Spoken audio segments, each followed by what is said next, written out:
قریش مکہ اور ابو جہل خصوصاً اتنا فرسٹریٹ ہو گئے کہ انہوں نے کہا کہ جی اب تو ہمیں اس کو شخص کو قتل ہی کرنا پڑے گا، نعوذ باللہ۔ تو ابو جہل نے کہا کہ جو بھی اس کو قتل کرے گا اس کو 100 شی کیملز میں گفٹ کروں گا۔ حضرت عمر کے دل میں آیا کہ انعام بھی بہت زیادہ، اور حضرت عمر تو پہلے بھی اس کا کافی سوچتے رہتے تھے out of sense of justice کہ بھئی میں نہیں دیکھ سکتا اپنے لوگوں کو لڑتے ہوئے، تو بہتر ہے کہ میں ہی جا کے مار دوں۔ ان کے ذہن میں یہ آیا، نعوذ باللہ۔ اور اس نے کہا کہ I'll also add 100 pouches of silver، 100 pouches of silver بھی میں دوں گا۔ خیر نعیم بن عبداللہ انہوں نے دیکھا حضرت عمر بڑے تیش میں کہیں جا رہے ہیں، تو نعیم نے حضرت عمر سے پوچھا کدھر جا رہے ہو، کیا ہوا؟ حضرت عمر نے کہا enough is enough, we have been cursed too long and I am going to kill محمد صلی اللہ علیہ وسلم۔ تو نعیم نے کہا کہ تمہارا دماغ خراب ہو گیا، کیا تم سمجھتے ہو کہ بنی ہاشم تمہیں چھوڑ دے گا؟ تو انہوں نے کہا کہ میں اپنے آپ کو ان کے حوالے کر دوں گا۔ تو نعیم نے کہا اچھا پہلے اپنی بہن اور اپنے بہنوئی کی خبر تو لے لو۔ انہوں نے اسلام قبول کر لیا۔ ان کی جو بہن تھی فاطمہ بنت الخطاب، اور ان کے جو ہسبینڈ تھے وہ تھے سعید بن زید۔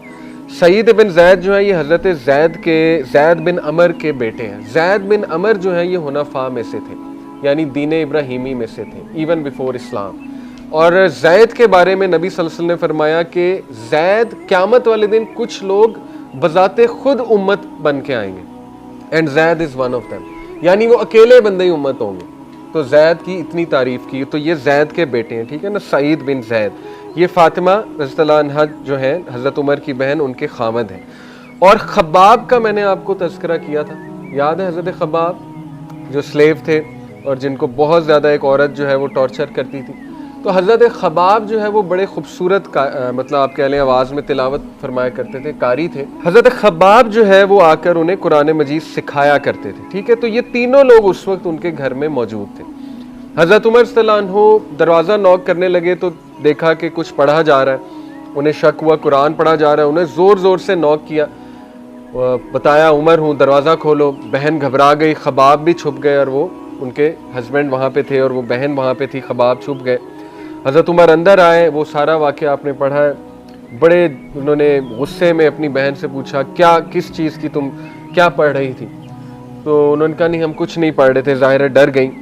تو حضرت عمر صلی اللہ عنہ نے کہا کہ نہیں مجھے پتہ ہے تم دونوں مسلمان ہو گئے ہو، اور وہ ڈینائی کرتے رہے دونوں، لیکن یہاں تک کہ حضرت عمر صلی اللہ عنہ نے سعید کو پنچ کیا تو ان کی بہن راستے میں آ گئی، تو وہ پنچ ان کی بہن کو لگ گیا، اور پنچ کھاتے ہی بہن نے کہا کہ یا عدو اللہ، اللہ کے دشمن جو کرنا ہے کر لے، میں اور وہ مسلمان ہو چکے ہیں۔ تو یہاں پہ حضرت عمر صلی اللہ عنہ جو ہے وہ کام ڈاؤن ہو گئے۔ ایک تو اپنی بہن کو زخمی دیکھ کے ان کے لپ سے خون نکل رہا تھا، دوسرا یہ کہ اس میں اتنی ہمت کہاں سے آ گئی۔ یہ نا مشرکین کے لیے ایک بہت بڑا پوائنٹ تھا کہ یار یہ کمزور لوگوں میں ہمت کہاں سے آ رہی ہے، تو وہ سٹرینتھ ایمان کی سٹرینتھ تھی۔ یہاں پہ حضرت عمر صلی اللہ عنہ کام ڈاؤن ہو کر بیٹھ جاتے ہیں اور کہتے ہیں کہ نا مجھے بتاؤ، میں دیکھنا چاہتا ہوں یہ جو تم لوگ پڑھ رہے تھے، مجھے دکھاؤ یہ کیا ہے۔ تو انہوں نے کہا نہیں تم نہیں پڑھ سکتے، تم پہلے غسل کرو۔ یہ اوتھینٹک واقعات میں آتا ہے کہ انہوں نے کہا کہ غسل کرو۔ پھر حضرت عمر صلی اللہ عنہ نے غسل کیا۔ یہاں سے کچھ لوگ فقہی پوائنٹ ایکسٹریکٹ کرتے ہیں کہ قرآن کو ناپاکی کی حالت میں نہیں پکڑا جا سکتا۔ اس کا مسئلہ کو حل کیسے کیا جا سکتا ہے؟